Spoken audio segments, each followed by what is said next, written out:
Well, good morning from Two Happy Children Farm. I'm out in the part of the field that has crops living, so it's kind of fun to see again. This is the end of August 2023, and I'm standing in our first sweet corn planting that's at its midpoint. So it's around 800 heat units, and we'll harvest it in about 5 weeks at 1600 or so heat units. This corn we decided to grow this year because we've been in a really hot time down here in Central Texas. So they're starting to run the numbers on our August performance, and it's coming in as hotter than 2011, and it's coming with the average temperatures close to 91 degrees. So this corn has shown its worth. We planted it August 3rd, and even at ultimate irrigation like we're doing with the drip tape, it can still curl up in the afternoon when we hit 109, 110 degrees. So today it looks nice and open. Looking down in the canopy, I'd guess this is a V8 to V9 corn. I kind of lose track because with sweet corn we get so many tillers.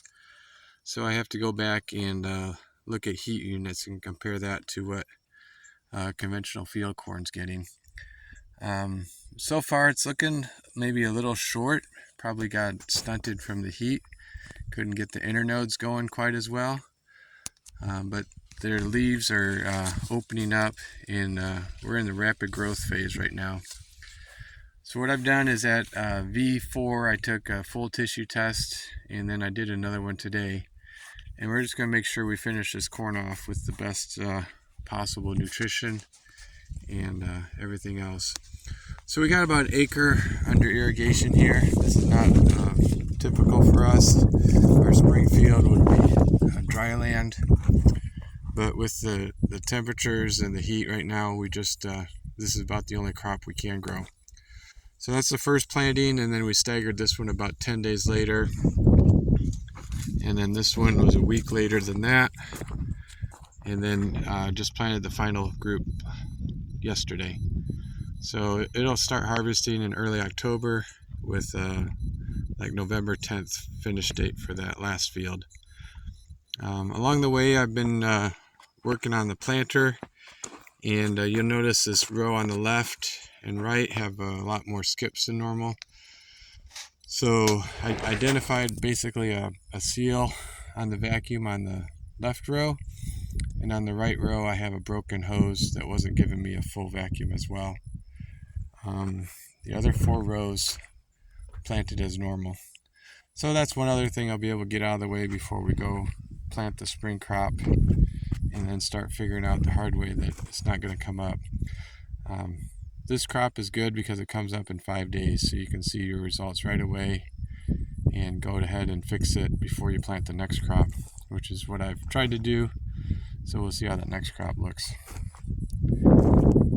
Anyways, that's what we're doing at Two Happy Children Farm. It's nice to see corn growing again, and this should be a really nice crop.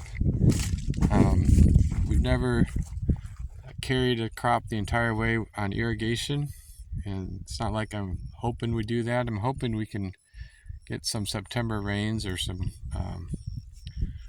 low pressure systems to come through, and that's typically what happens in Texas. So hopefully we've carried it as far as we need to, and we'll shortly get some assistance from the weather.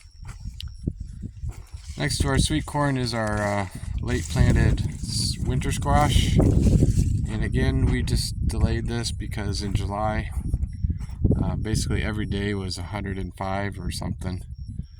So July was almost as bad as August, so we just decided not to deal with all the plant mortality issues, and we put this out about 3 weeks ago, and it was really looking bad when we first planted it.